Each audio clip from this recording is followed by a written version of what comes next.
귀한 구원자이시며 또 우리 행복입니다. 귀한 신앙의 고백을 담아서 하나님께 찬양을 올려드렸습니다.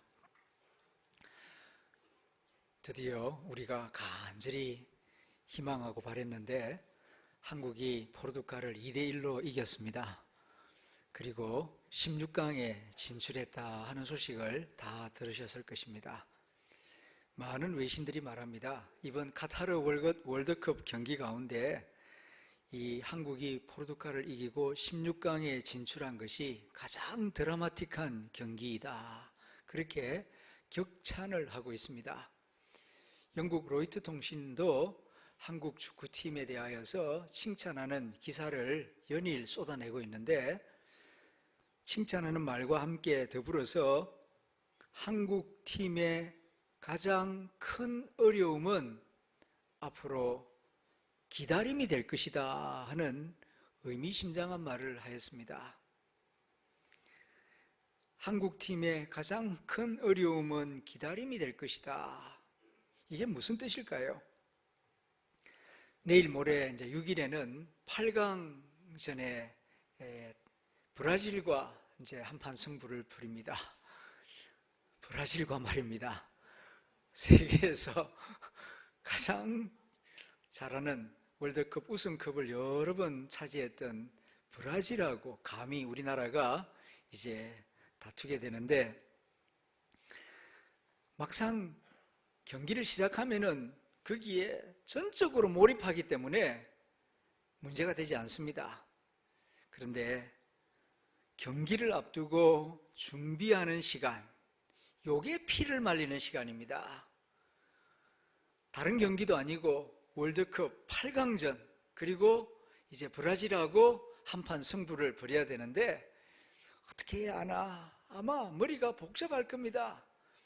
촉각을 곤두세우고 모든 정보를 수집하면서 최대한의 전략과 전술을 구사해서 이기기 위한 준비를 할 것입니다. 그 한 시간 한 시간이 정말 피를 말리는 시간이거든요. 그래서 앞으로 한국팀의 가장 어려운 것은 기다림이 될 것이다. 축구 경기만 그런 것이 아니죠.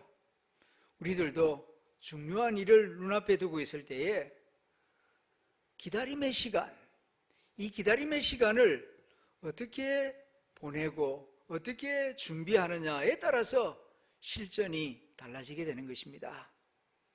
어떤 면에서 인생은 기다림과의 싸움이라고 할 수 있습니다. 기다림의 승리해야 마지막에 가서 참된 승리자가 될 수가 있습니다. 오늘 설교의 키워드는 약속과 기다림입니다. 예수님이 이 땅에 오신 것은 우연히 오신 것이 아닙니다. 갑자기 오신 것도 아닙니다. 오래전, 정말 아주 오래전 에덴 동산에서 하나님 아버지가 주신 약속을 따라서 그 아들 예수님이 이 땅에 오신 것입니다.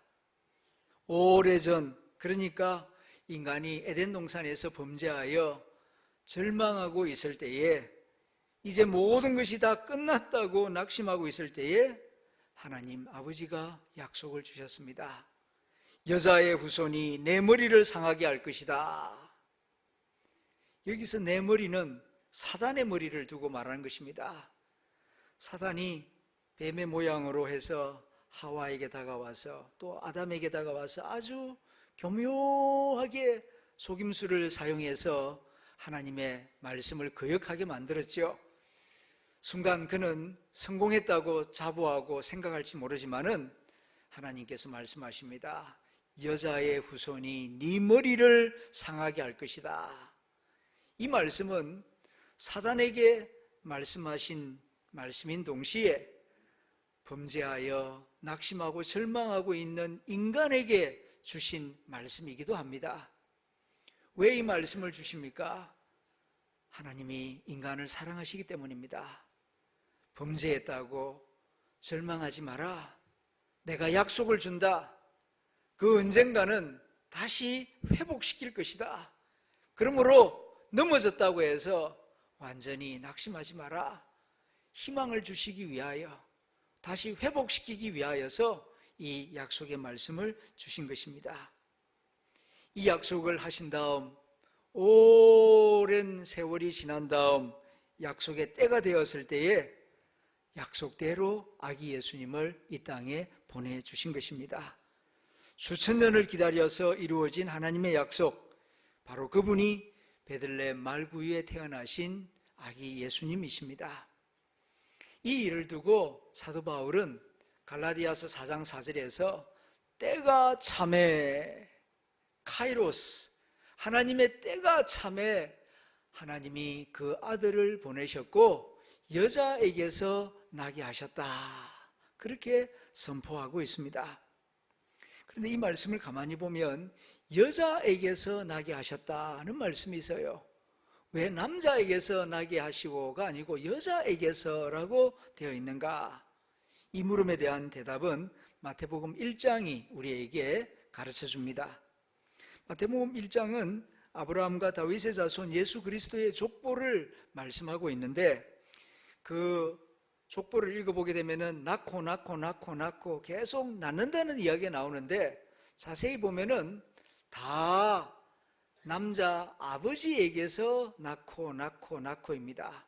그런데 오직 예수님은 육신의 아버지 요셉의 씨가 아니라 성령으로 말미암아 처녀 마리아에게서 태어났다라고 증거하고 있습니다. 마태복음 1장 16절 18절 말씀입니다. 야곱은 마리아의 남편 요셉을 낳았으니 마리아에게서, 요셉이 아니라 마리아에게서 그리스도라 칭하는 예수가 나시니라.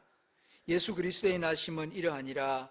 그의 어머니 마리아가 요셉과 약혼하고 동거하기 전에 성령으로 잉태된 것이 나타났더라.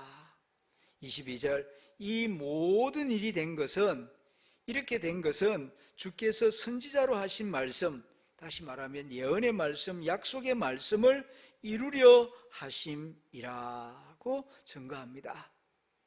이렇게 하나님은 오래전에 하신 약속이지만 그 약속을 잊지 아니하시고 때가 참에 이루셨다 하는 말씀입니다. 이렇게 하나님은 약속하시고 약속을 반드시 지키시는 신실하신 하나님이십니다. 이것을 우리가 다시 한번 말씀을 통하여서 마음에 새기고 신실하신 하나님에게 믿음과 소망과 사랑의 닷을 내리고 이 믿음, 소망, 사랑 안에서 살아가는 성도들이 되어야 할 줄로 믿습니다. 그런데 예수님이 왜 이 땅에 오셨는가? 뭐하러 오셨는가? 여러 가지 이유가 있습니다만은 마귀의 일을 멸하러 오셨다고 요한일서 3장 8절이 우리에게 가르쳐주고 있습니다. 예수님 제자 가운데 가장 나이 어린 제자, 그러면서도 가장 나이 많은 백발이 되기까지 이 땅에서 사셨던 노사도 요한이 이렇게 말합니다. 하나님의 아들이 나타나신 것은, 그러니까 예수님이 이 땅에 태어나신 것은 마귀의 일을 멸하려 하심이라. 마귀는 사단하고 똑같은 거예요. 그런데 히브리어로 말할 때에는 샤탄이라고 말하고 헬라어 그리스 말로 할 때는 디아볼로스에서 마귀라고 번역을 하는 것입니다. 사쿠라나 벚꽃이나 같은 것이듯이 다 그런 뜻입니다. 그런데 마귀의 일을 멸한다, 사탄의 일을 멸한다, 이게 무슨 뜻이냐 하면은 창세기 3장 15절 말씀을 여러분 기억하신다면은 하나님 아버지가 말씀하셨죠. 여자의 후손이 네 머리를 상하게 할 것이다. 사탄 네 머리를 상하게 할 것이다. 어떻게 상하게 하느냐? 이새의 후손, 다윗의 후손 가운데에서 이제 여자에게서 나는 이 메시아 예수 그리스도를 통하여 멸한다. 실제로 예수님이 이 땅에 오신 목적은 이 사탄의 머리를 상하게 하기 위해서 오신 것입니다. 이게 무슨 뜻이냐 하면은 사탄은 장난을 칩니다. 끊임없이 장난을 칩니다. 뭘 가지고 장난을 치는 거 아니? 사람의 죄를 가지고 장난을 쳐요. 인간은 연약합니다. 불완전합니다. 그리고 마음속에 늘 죄성이 있어요. 그래서 죄를 짓습니다. 그러면 기다렸다는 듯이 이놈이 달려와가지고 너 죄 지었지, 요런 죄 지었지 하면서 부끄럽게 만듭니다. 그리고 그 죄를 자꾸 가리우게 하고 변명하게 하고 정당화시키고 그러면서 또 죄를 짓게 만듭니다. 이렇게 해서 이 마귀는 사람을 자기의 종으로 삼아요. 그래서 자꾸 어둠 속으로 끌고 들어가는 것입니다. 이걸 잘 알고 계시는 하나님의 아드님 예수님께서 이 땅에 오셔서 이 마귀의 장난을 끊어놓으려고 맨 먼저 인간의 죄 문제를 해결하십니다. 어떻게 해요? 자기의 목숨을 십자가의 대속제물로, 이 죄의 값은 사망이기 때문에 자기 목숨을 사망으로 내어주십니다. 그렇게 해서 죄 문제 가지고 사단이 더 이상 장난치지 못하도록 하십니다. 그런데 이게 끝인 줄 알았는데 예수님은 십자가에 죽으신 다음 사흘 만에 부활하십니다. 죽음을 이기신 것이죠. 이렇게 해서 사단의 머리를 상하게 한 것입니다. 그러나 이 사단은 예수님이 십자가의 고통을 당할 때에 발꿈치를 뭅니다. 그것이 예수님 손에 있는 못자국 그리고 허리에 있는 창자국입니다. 부활하신 예수님은 지금도 그 손에 못자국과 창자국을 가지고 계십니다. 우리의 죄를 대속하기 위한 흔적이었죠. 왜 이런 말씀을 하는 거 아니? 아주 오래전, 이걸 신학적으로는 원역사, 프로토 히스토리라고 말하는데, 이 역사에 기록되기 훨씬 이전 원역사 에덴 동산에서 하나님이 하신 그 오래된 약속을 하나님이 이렇게 예수 그리스도를 통하여 성취하시고 이루셨다는 말씀입니다. 하나님은 이렇게 약속하신 것을 신실하게 지키시고 이루시는 하나님이십니다. 이렇게 해서 이 땅에 오신 예수님 공생애를 다 마치시고 난 다음 이제 부활하신 몸으로 40일 동안 이 땅에서 제자들과 함께 계시다가 들리움을 받습니다.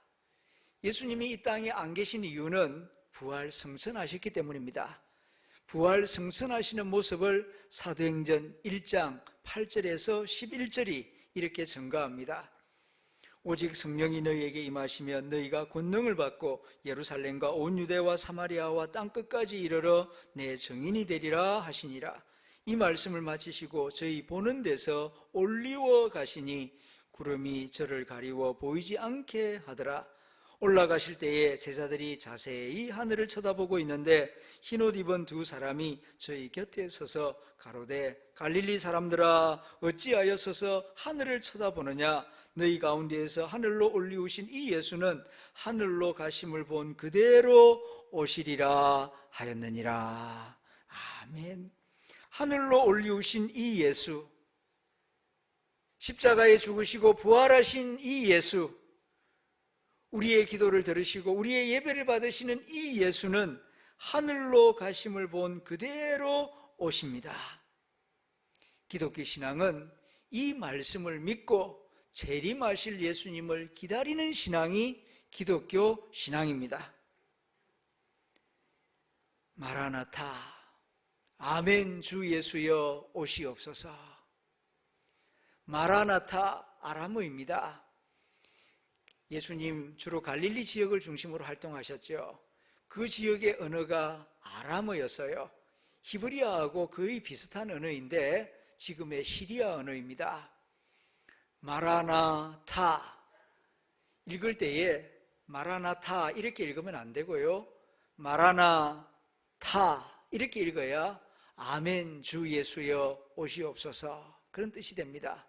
마라나타 하면 예수님이 오셨다 이렇게 되고 마라나타 이러면은 주 예수여 오시옵소서 그런 의미가 됩니다.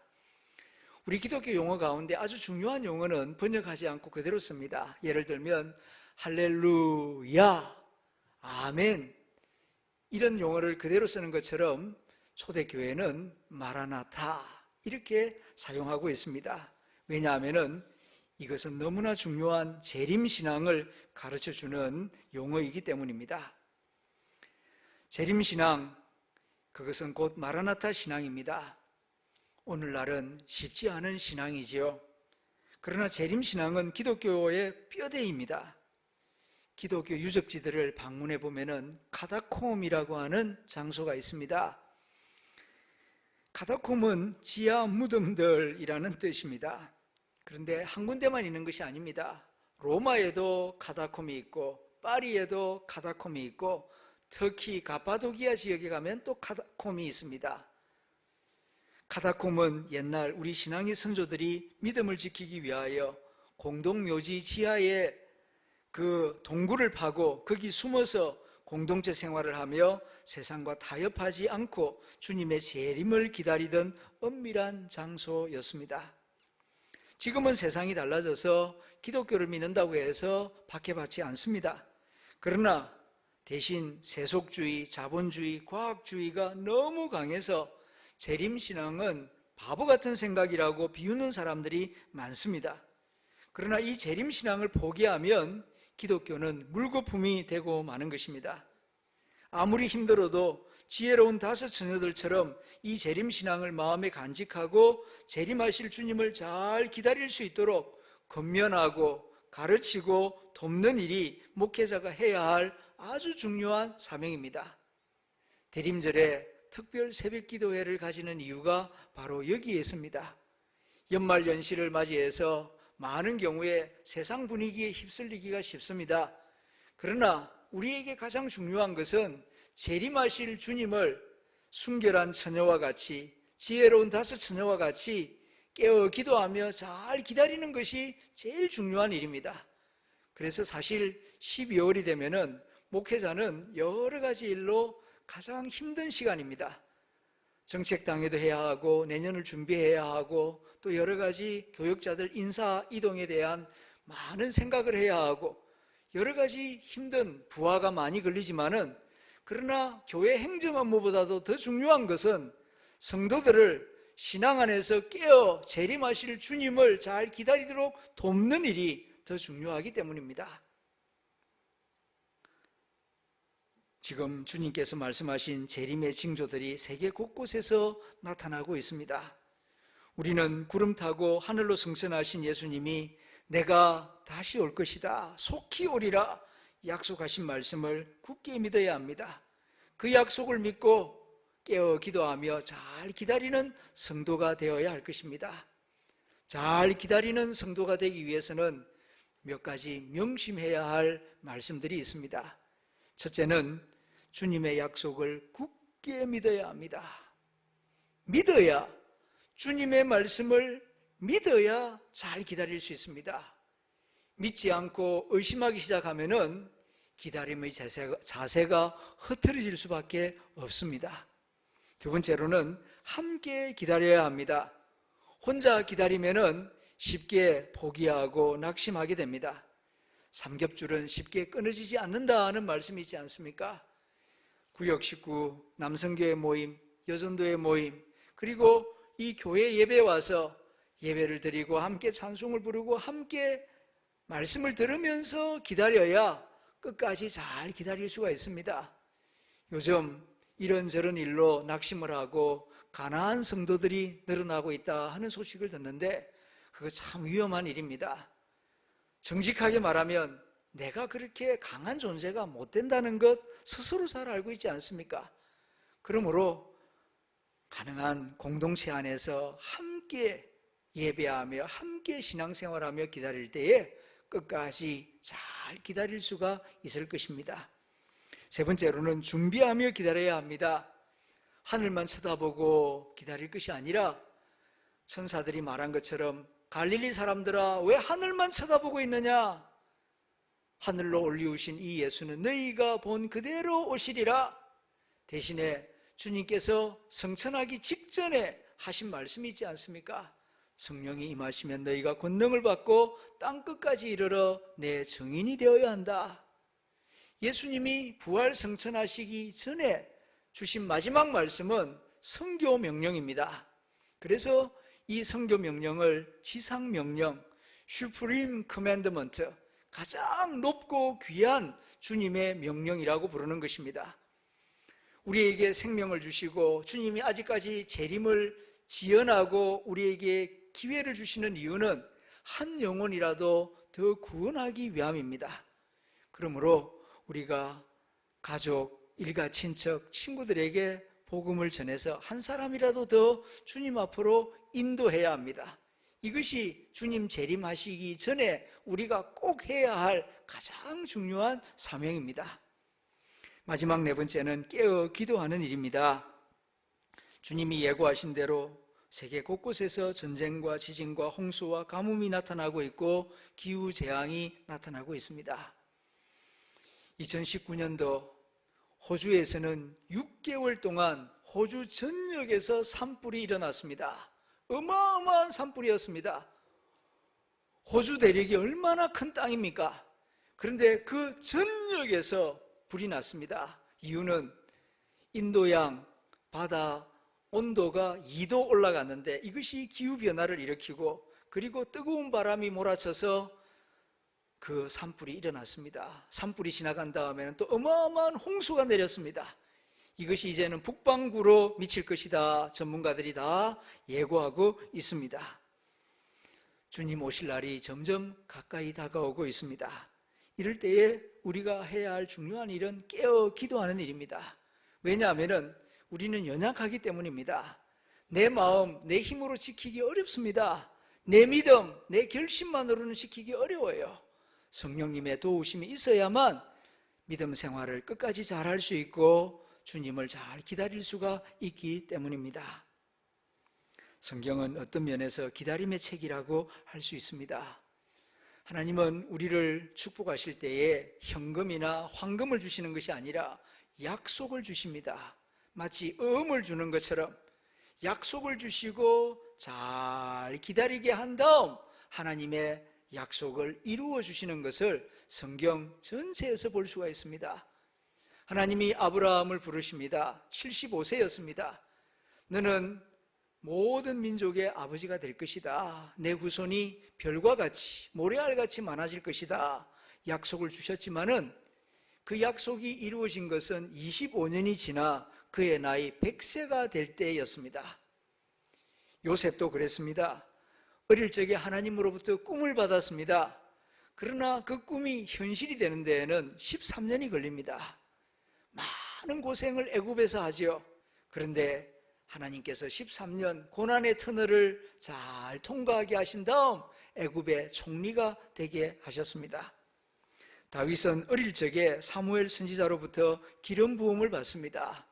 네가 이스라엘의 왕이 될 것이다.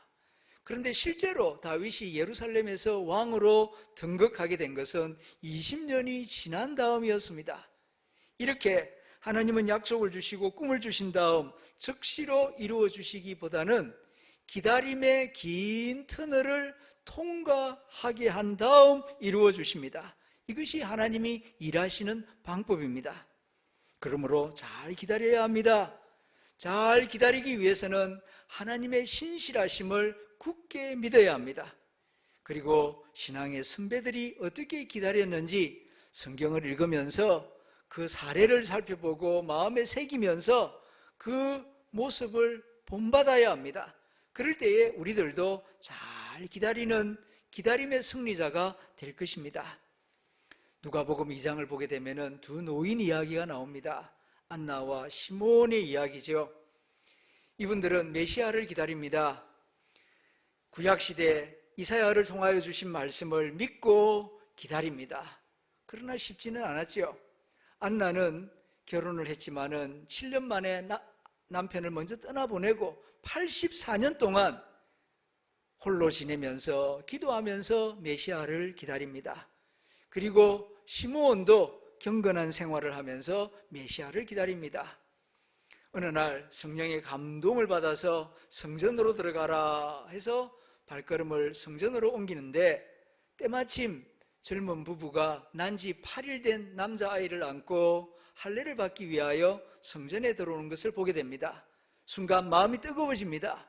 가까이 다가가서 아기를 볼 때에 이 아기가 바로 기다려온 메시아로구나 하는 것을 알게 됩니다. 그때에 이 시몬이 하나님께 정말 감사하며 감격하며 올려드린 찬미의 노래가 누가복음 2장에 나옵니다. 천지의 주인이시여 이제는 말씀하신 대로 이 노종을 평안히 놓아주시는군요. 너무너무 감사합니다. 내 두 눈이 하나님의 구원을 보았습니다. 이제 더 이상 여한이 없습니다. 더 바랄 것이 없습니다. 이 아기는 이스라엘만을 위해서가 아니라 만민을 위하여 하나님이 오래전부터 예비하신 구원이요 어둠 속에 있는 이방인들에게 비추는 빛입니다. 우리는 초대교회 성도들처럼 다시 오실 예수 그리스도를 기다리는 사람들입니다. 어떤 자세로 기다려야 합니까? 어떤 마음으로 기다려야 합니까? 기다림은 쉬운 일이 아닙니다. 기다리는 과정 가운데 많은 유혹이 있습니다. 의심이 있습니다. 고난과 핍박도 있습니다. 그런 모든 시험을 잘 이겨야 기다림에 승리하는 그리스도인이 될 것입니다. 소원하기는 오늘 예배드리는 모든 성도들이 다시 오실 예수님을 안나처럼 시므온처럼 잘 기다려서 기다림에 승리하여 재림하시는 주님을 기쁨으로 다 배울 수 있는 복된 성도들이 될 수 있기를 주님의 이름으로 축원합니다. 기도하겠습니다.